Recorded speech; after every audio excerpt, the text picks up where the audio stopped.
Now you know why I asked you the question. Because look at all you're doing.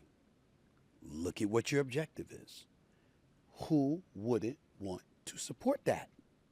Nevertheless, you just articulated it's a challenge. Yes.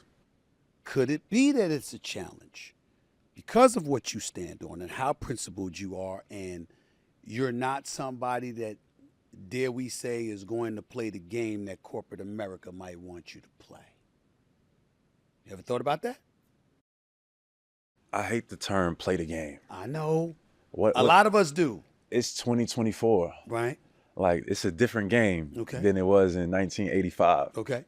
Similar people that are moving in pieces, but the game is different. I think that this generation has the prowess to be able to do a lot of different things that maybe the generation that came before wasn't able to, through the power of social media, through the lens of like just the media in general. Multiple people are starting platforms, multiple people are entrepreneurs and working for themselves. So before, like, the social norms of like corporate America is like, man, you gotta dress a certain way, speak a certain way, be a certain way. You gotta have a college degree to be successful. This is what I view as playing the game. 2024, I think that still exists, but we've seen that game change, where now you could be yourself, you could dress casually or however you feel comfortable, you could have red, blue, yellow, green hair, and people will still accept you if you're good at your craft. Right. I think that game is changing. Maybe it hasn't changed completely yet, but that's what I want people to recognize as well, that the game is changing.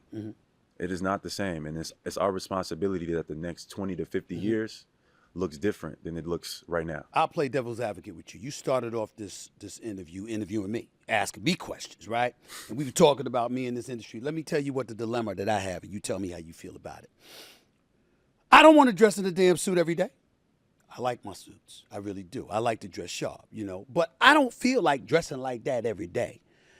Coming on the air, knowing that hundreds of thousands are watching live, that millions, in my case billions, might be watching on video, on social media and video over the course of a calendar year, et cetera, et cetera. I know that there's a responsibility that comes with that, because I'm saying, yeah, I can do it now. I can show up in a warm-up suit on the air right now. I can do what I can do a lot of things that the typical person can't do. But if I'm setting that kind of example, I can get away with it. But most people on the come up can't.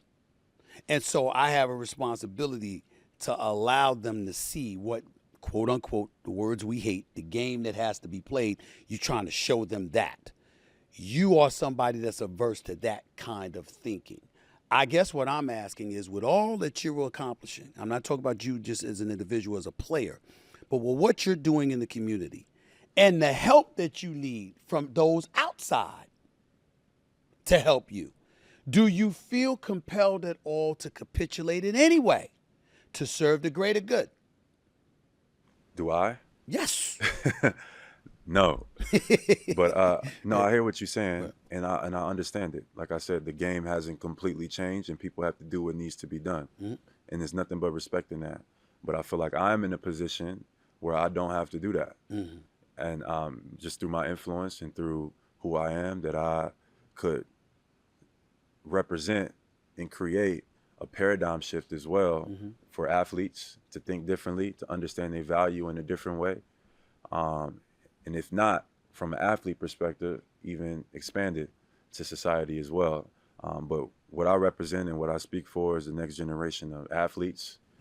And I know what we go through as well is what people in corporate America are going through at the same time. So I understand it. Like your example was you wearing a suit on TV for First Take, and that's, considered industry standard. Like, nothing is wrong with that. I think that I was just using that as an analogy to how, how someone dresses is attached to a certain level of professionalism, at least in the past. And it is still, but in a lot of times people showing up to meetings that I be at, and they be in stuff like this. Right.